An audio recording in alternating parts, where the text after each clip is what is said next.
Hello, Composition 2 students. This is our week 4 lecture, which is coming to you right after Chuseok. So I'm recording this. I hope you had a good time with your family and that you enjoyed the traditional food, or if you did something non-traditional, that you enjoyed your time doing whatever it was you chose. I want to remind you first that there is a homework assignment due on week 5. And I did that because people get busy with Chuseok and they don't want to do homework, and I don't want to be that professor that gives a lot of homework over our long holiday. So I gave you 2 weeks. So the homework that was assigned last week is not due this Thursday when you watch this lecture. It's due next Thursday. And I'm going to give you another assignment for the week following. So week 5 for the Thursday class, that's September 30th. And for the Tuesday class, I think I made it due the 30th for all 3 sections. So make sure you finish it by the end of September, okay? So those of you who are taking the Tuesday class, there's 2 sections on Tuesday. Make sure that you hand in at the beginning of week 5, which is September 30th, okay? Okay, now this class, we're going to start Unit 2. The first half is, the whole unit is about food. The first part is about the origin of food. And I think, like I said to you last lecture, this is the great thing about the National Geographic textbook, is it sort of just provides you with the information and then you decide what you want to do with it. A lot of people don't think about food that you just take for granted, right? You take it for granted. We live in Korea, at least, and people are from other countries, so we have international students here. I'm an international person myself. I come from Canada, which is also a country that is fortunate to have a lot of food. But food is something we should think about more than we do. It's essential. It's an essential thing, so that's why we take it for granted when it's always there. I never had to worry about knowing whether there was going to be food on the table in my house. I live in a developed country and my family is middle class, so we worried about money for various things, but my parents always made sure that we had enough food. So that's something that I grew up not worrying about, but actually millions and millions of people, hundreds of millions of people do have to think about where their next meal is going to come from, and we should be conscious of that first. So that's the bottom line here, is that technology and the development of economies and trade have allowed us to move food all over the world and grow it and avoid starvation in many cases. But for most of human history, this has been a major concern. All human beings have been worried about food. We are lucky to live in Korea, and usually most of us don't have to worry about food, but we do have to. There are people even in Korea or developed countries that don't have enough to eat. So that's the first thing to think about, is food itself, having enough food. You can't be picky about food if you're hungry, right? So, but we are going to talk about the things that have happened in order to allow this to take place, for us to have this incredible variety. So you can go into a store and you can have fruit in the winter. You can have things out of season. You can have things that, were grown and processed several years ago, and you can eat them and you don't die from poisoning because that food is still good to eat because we preserved it for so long.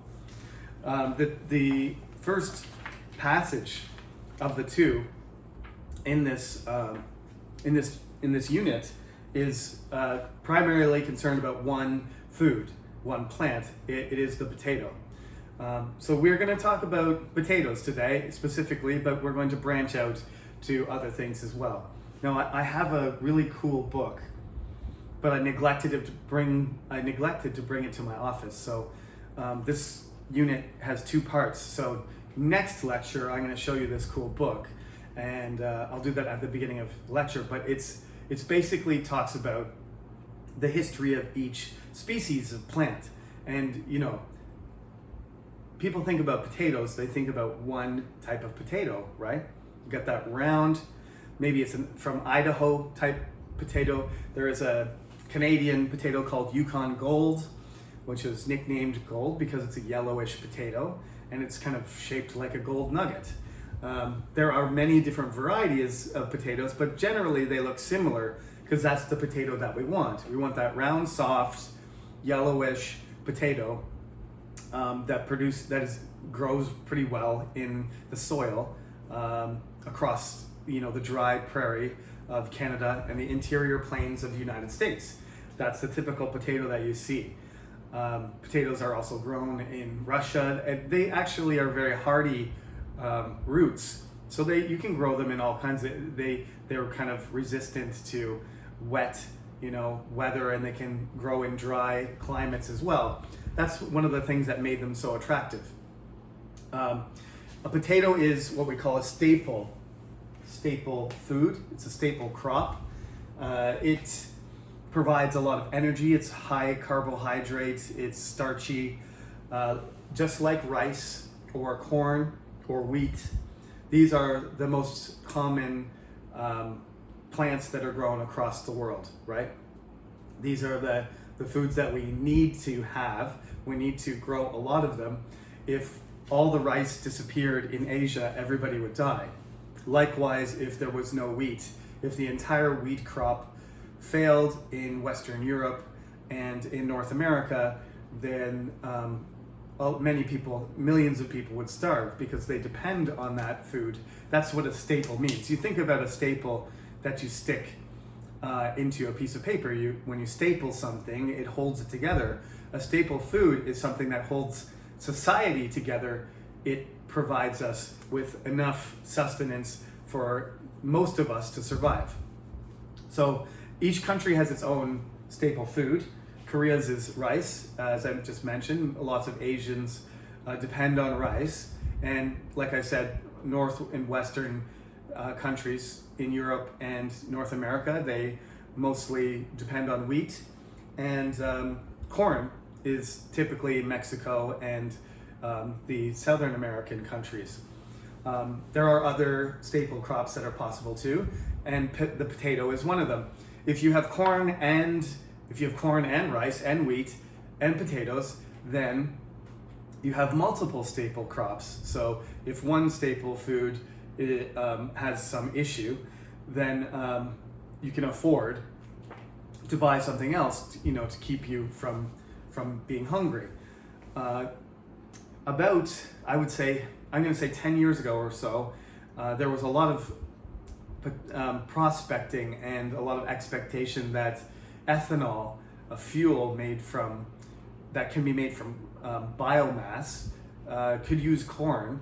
A lot of people in North America started investing in companies that were trying to develop biofuel, and corn was the main source of that because corn is quite cheap. But the problem, of course, when you start using corn for fuel instead of food, is that the people that are poor, that are trying to eat the corn, the demand for corn goes up, and so the price starts to go up, and then they can't afford to buy corn to make their cornmeal and their bread and their tortilla or whatever, whichever way they use the corn. Just eating corn as a side dish or a main dish, that becomes all of a sudden too expensive for them to buy, and then what are they going to eat? So there was a big controversy about that, because it's supposed to be environmentally friendly, but then you're making it difficult for the lower class, the people who are depending on that food to survive. You're making it difficult for human beings to live. And that's not really the point of, alternative fuel. We're supposed to be making the earth, the environment better, not causing mass starvation.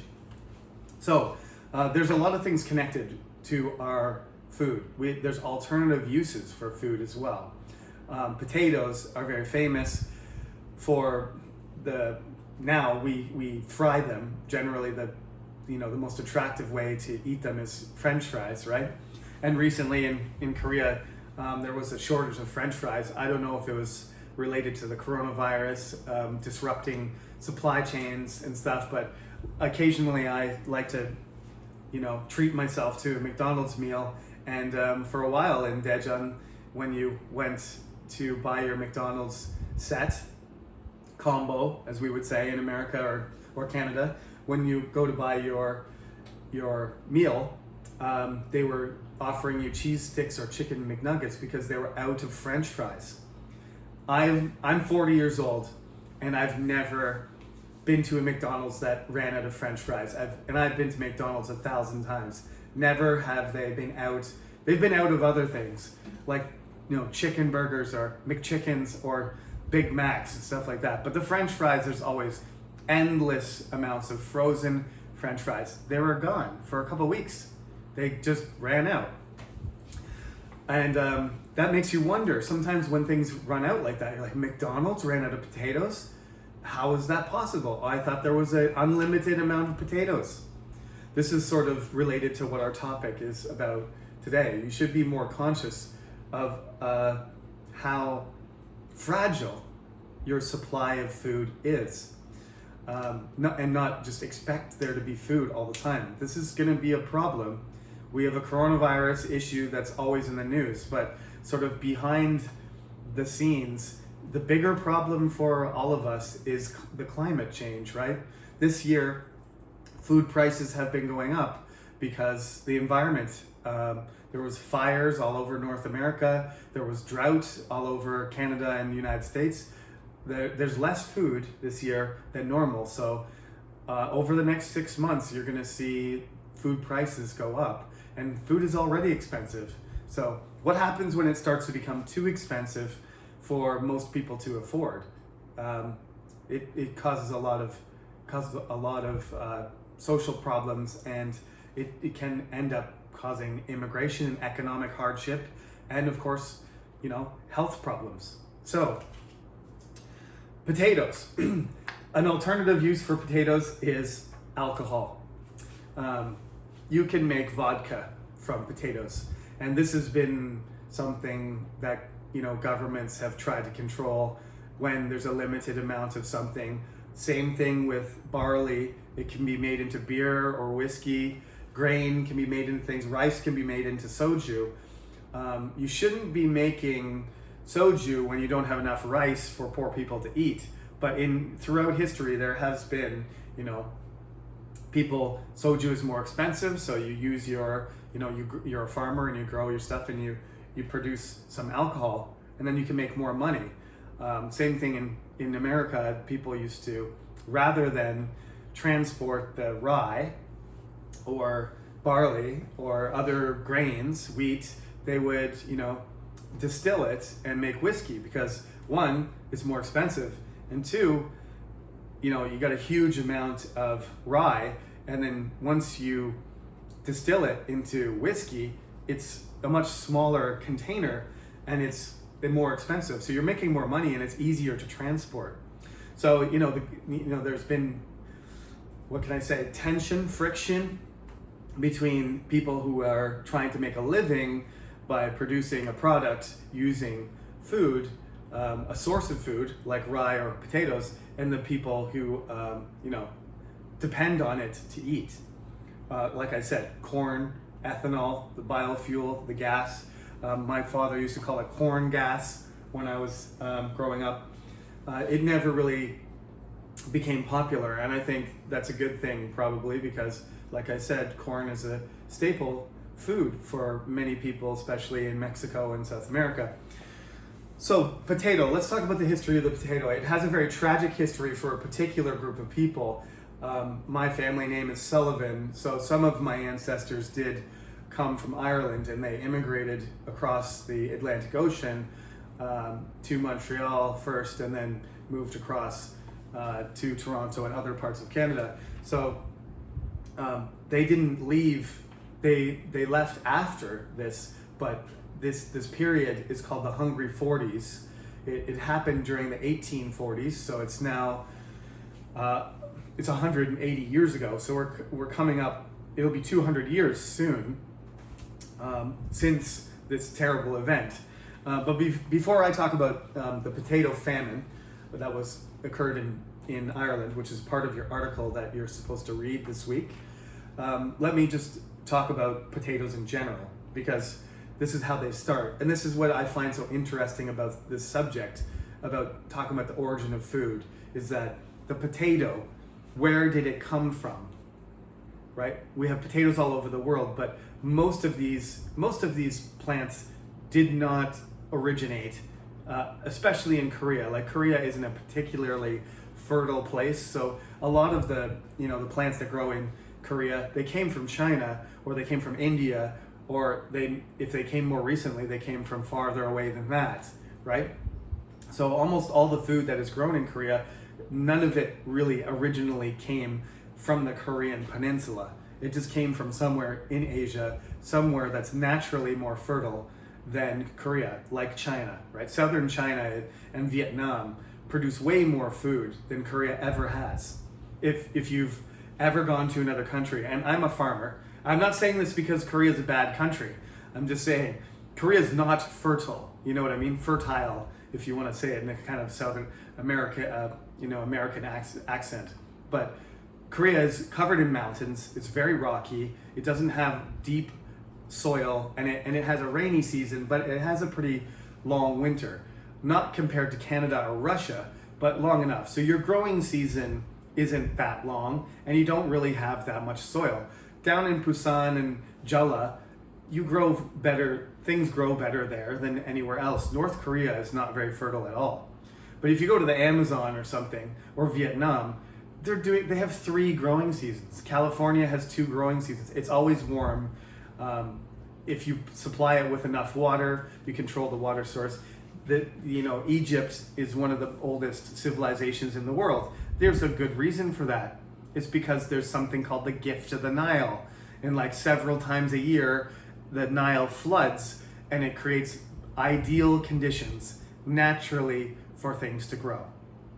Okay, so this is where generally the food that we have, it comes from certain places where it naturally occurred, and then human beings took it and then grew it and changed it and planted it and encouraged it to develop in a certain way, and then it ended up with a potato, right? So the potato is not from Asia, it's not from Europe, it's not from Africa. There were no potatoes anywhere, it's hard to imagine, anywhere in Asia. There were no potatoes in Europe before Columbus went across. And it was sometime after Columbus when people started bringing these things over. There were no tomatoes, there was no corn, there was no potatoes. Those things were all New World. They were from the Americas. So we call this massive exchange of animals and plants and people the Colombian Exchange. It's probably the most important thing, probably the most important event that has happened, I could say probably ever in human recorded history. You can think about World War II, you can think about all kinds of things if you want as being important events, but this movement of biological material from one half of the planet to the other started with the Colombian Exchange, with the movement of Spanish and Portuguese ships carrying things. They carried everything. They carried people, they carried plants, they carried animals, and they carried diseases, right? So in the end, hundreds of millions of people will die because of the diseases alone. Not just the guns and the people and the everything else, just viruses and bacteria moving to places that they've never been before. Just that alone had a bigger impact on human development than almost anything you can think of.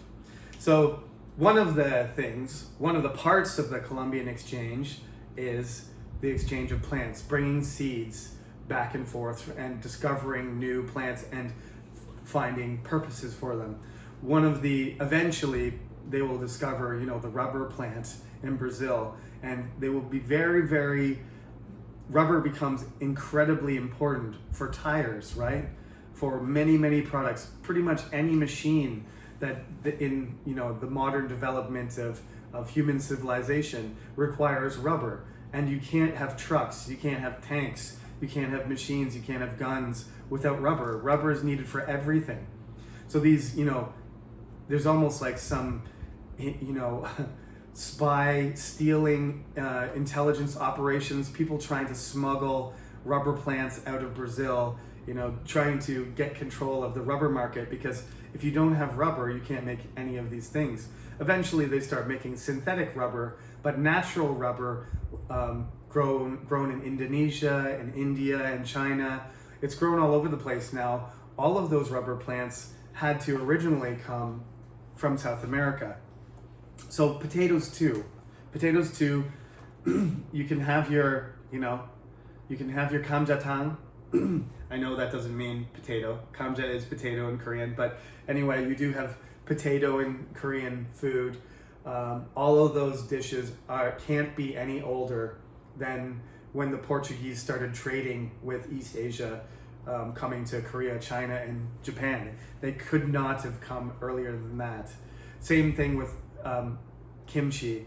I mean, you had white kimchi before, but spicy kimchi didn't exist until peppers, chilies, they're called in English, what you call kochu. Those had to come. All peppers originally came from the Americas, from Mexico and South America. Every pepper originally, its ancestor came from there. So it had to be moved. It had to be moved to Asia somehow, and human beings did that. There's no way that the wind can blow seeds across the Pacific Ocean, so that's the way it came. Potatoes, similarly, were not common in Europe at all until the 18th century. But when they did come, some very interesting things happened, and some very terrible things, tragic things happened too. So there's 4 questions on the opening page. It says, did potatoes originally come from Europe? Question. Answered, no, they did not. Were potatoes the main food in Ireland at one time? Yes, it was. Yes, they were. Very important. In parts of Asia, do people think fish heads are the tastiest part of fish? Yeah. I actually always thought fish head was supposed to go in the garbage, but I now have learned that it can make a delicious soup, for one thing. I like how they said in parts of Asia, not like all Asians love fish heads, because that's not true. Are there special restaurants that serve only snake? Apparently, I've never been to one, though. So there's the picture, right? This is the picture that makes you think, okay, that's not a potato. Yes, it is. That's actually a real potato. That's more like a potato than anything that you have. What you have is some sort of GMO thing, some genetically modified organism that over centuries of manipulation has turned into the perfect round gold nugget. Okay? Now, we are going to talk about this mostly next class, but I just put up here a few terms that are very common because, we can talk about the history and origin of food, but we want to connect this to experience that you have today. You're not going to be able to go into a restaurant or look on the internet and think about food in the same way that you can in this article, because it's history. It's good to know, but it's not as applicable to our everyday language as things like this. So, let's start with the word diet, okay? So we use the word diet usually to mean lose weight. Often people are talking about it as a verb. I'm going to go on a diet, like to diet means to change what you're eating. But basically, it should be used as a noun, like I'm on a diet or this is my diet. But changing your diet is really what we mean when we say diet. But diet actually just means what you eat normally. Okay, so you change your diet in order to get more muscle, to be healthier. Your doctor tells you less salt or don't eat this stuff. That's not good for you, that kind of thing. Or, you're an Olympic athlete and you want as much protein and carbohydrates, you need more energy. You change your diet at, all the movies that we love to watch, the superhero movies, the Avenger movies, Endgame, and Captain Marvel, and those kind of things. All of those actors, they go on special diets. They have a special trainer. They eat certain food and they do certain exercises. That's a diet. And it's not to make you skinny. It's to make you look like a superhero. You're supposed to look huge. Like when Captain America, gets those injections in the coffin, in the metal coffin, and he's a scrawny little guy, and then after he gets his injections, they open it up and he's this super buff, tall, massive Captain America, right? Now Steve Rogers is not the same person anymore. That's what diet means. So we have all these sort of buzzwords that people use. Right now, I want to bring your attention to one of the diet types that has been popular in the last 20 years is called the Paleo Diet, because Paleolithic means Stone Age, right? And in the Stone Age, human beings didn't have agriculture, so we didn't have processed and preserved food. We were hunting and gathering, so we just ate all of these raw foods, right? Sometimes people call it keto now because it's a ketogenic process. It's supposed to, be a fat-burning diet. We'll talk about that next class. But paleo, it was the popular word, is like you want to eat like a caveman, because a caveman was eating raw food, not organic food, because organic food can be processed as long as you don't use chemicals or steroids or other things, or it's not genetically modified to a large extent. But the seeds themselves, they can be GMO seeds. So organic is a word that's really not very meaningful if you think about it, because everything can be modified as long as you don't spray pesticide on it, then it's organic, okay? So this term whole foods, and don't be confused, there is a chain. I think it's owned by Amazon. I'm not sure though. But anyway, there's a famous expensive grocery store in America called Whole Foods. It's really popular for people who can afford it.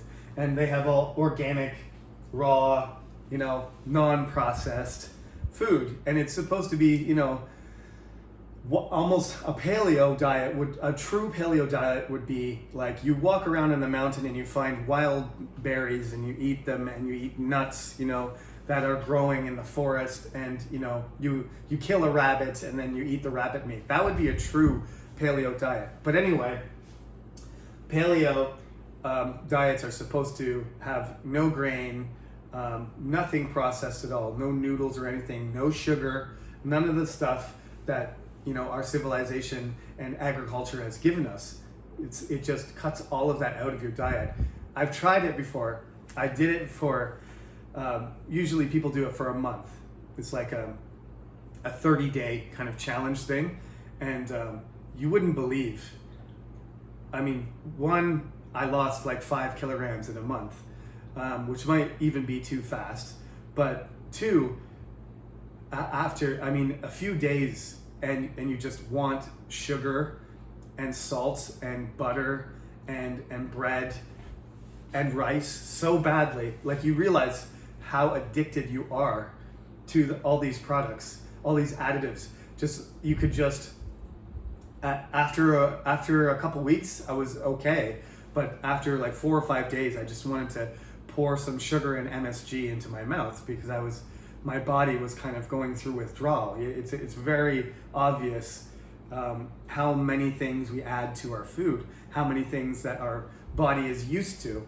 And when you go to a simple diet like that, how different you feel. No alcohol or anything either. Paleo, none of it. It's just like fruit and nuts and meat and vegetables. It's tough. It's really tough. I did it 10 years ago. If you have kids, you can't do it. If you're a young 20-year-old person and you want to go for it, just be careful. You make sure you get enough nutrients, but you will feel very hungry. That's the thing. You realize staple foods make you feel full.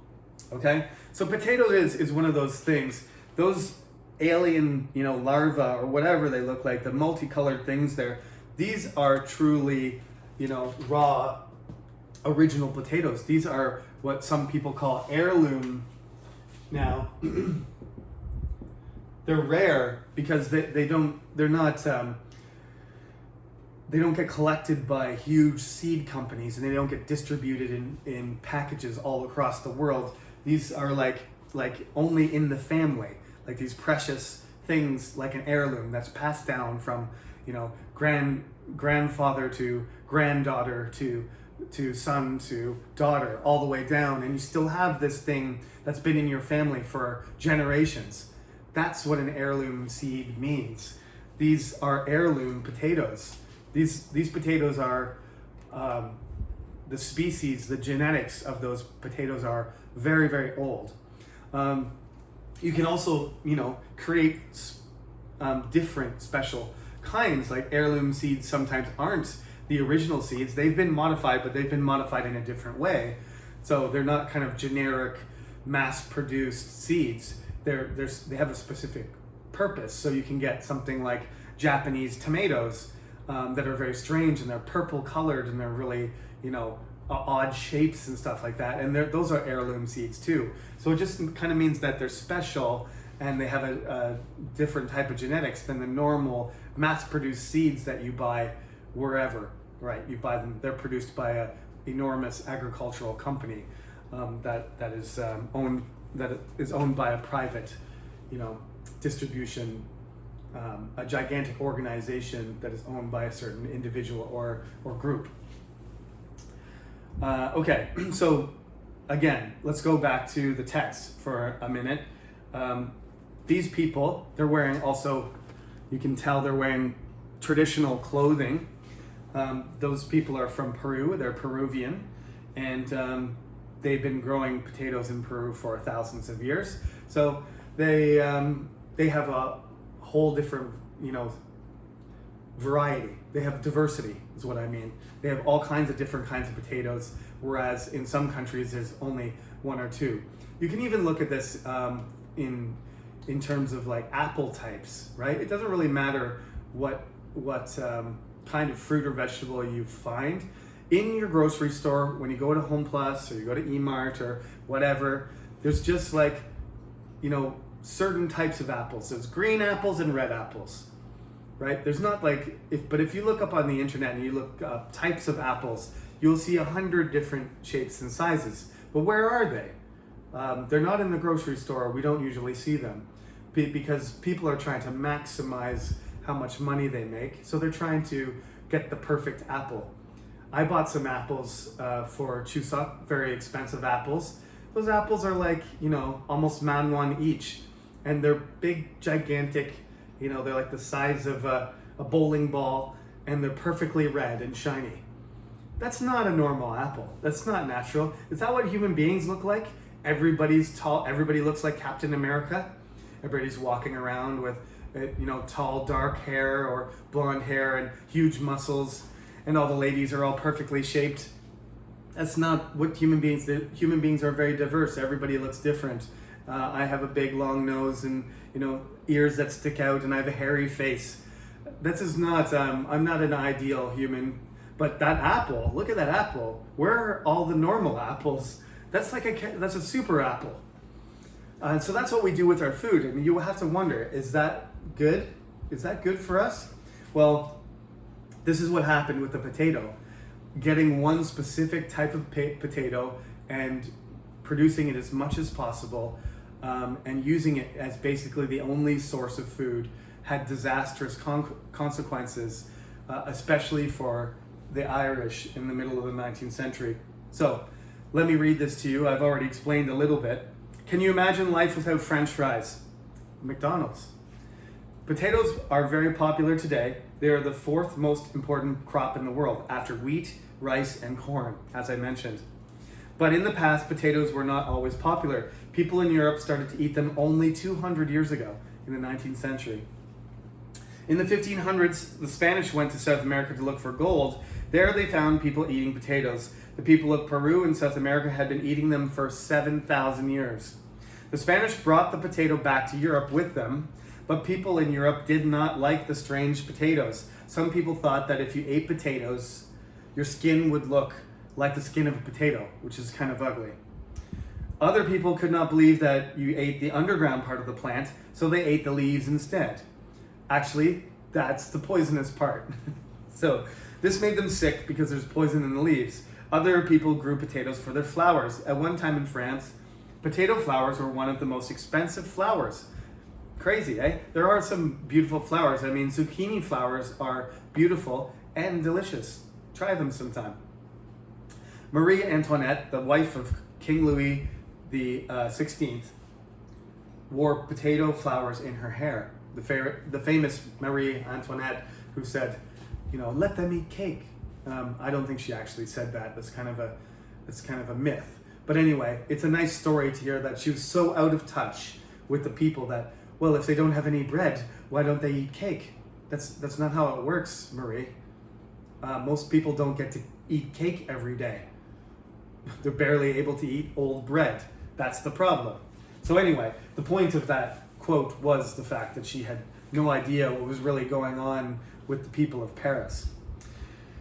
All right, so it goes on to describe that by the end of the 19th century, a lot of people started to eat potatoes, in particular Ireland, because it was a poor country, and potatoes provided the maximum amount of food you could get for a small piece of land.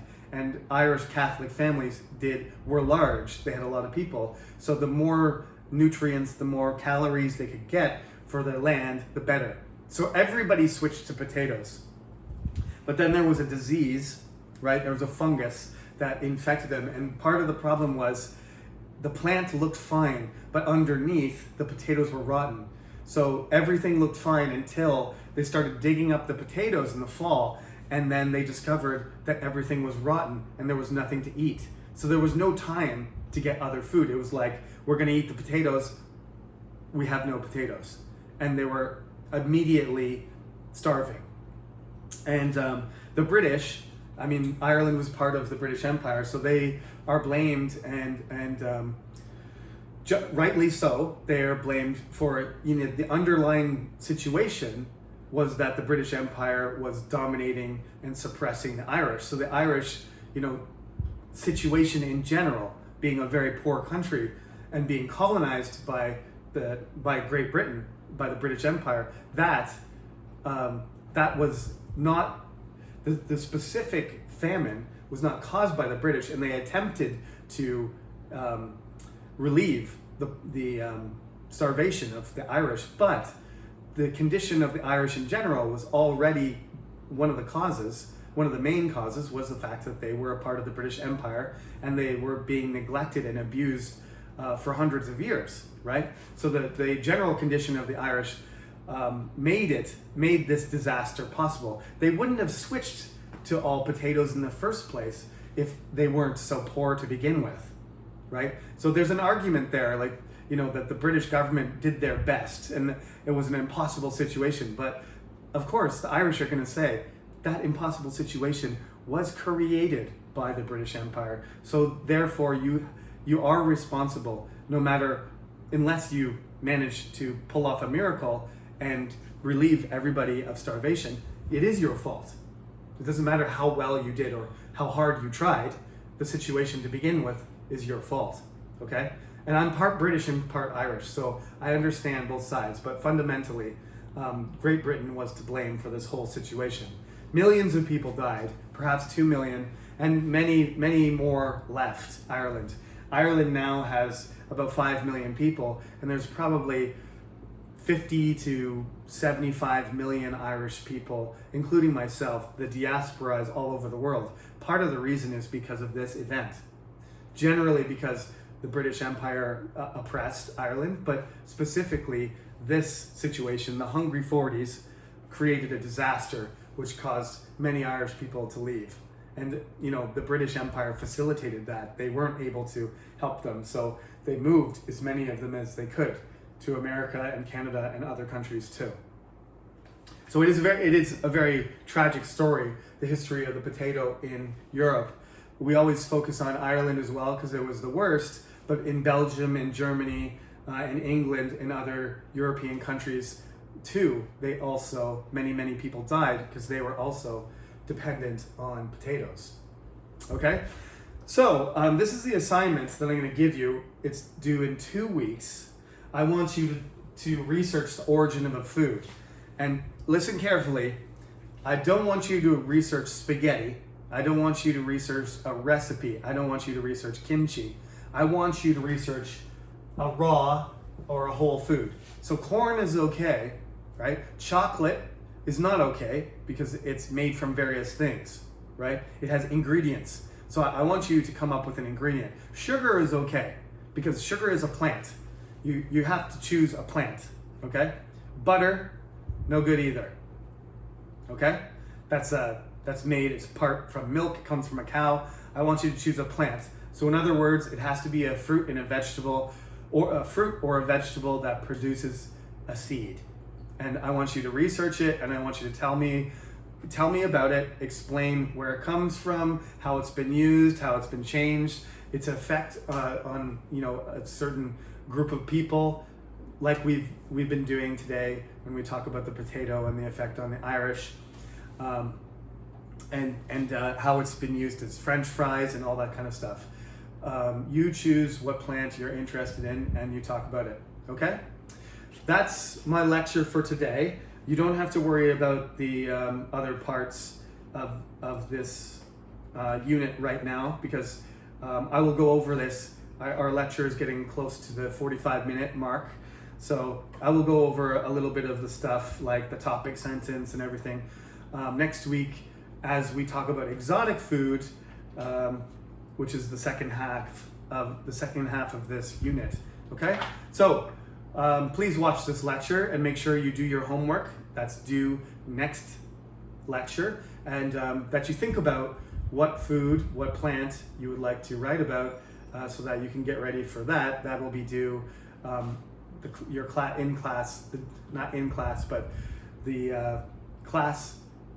day of your section on week 6, right? So that would be Thursday or Tuesday of week 6. I would like a 1-page research and response to a certain plant, okay? I'll give you the details about that when I set up the assignment on the cyber lecture this Thursday after Chuseok is finished, okay? Thank you very much for listening. If you have any questions, as usual, you can email me. Remember, the attendance still isn't working properly. It doesn't matter though, just go to the limit of, if I put up 60 minutes, make sure you go to the end of the 60 minutes, then I will check it, or an administrator will check it and will make sure that you get credit. So don't worry if it says complete or not, but just make sure the timer goes over the time limit, okay? That's all I want. If it says 60 minutes, watch for 60 minutes. I can see that you've done that, whether the flag turns to completed or not, okay? So don't worry about that. And I will see you again next week. Thank you very much. Have a great day.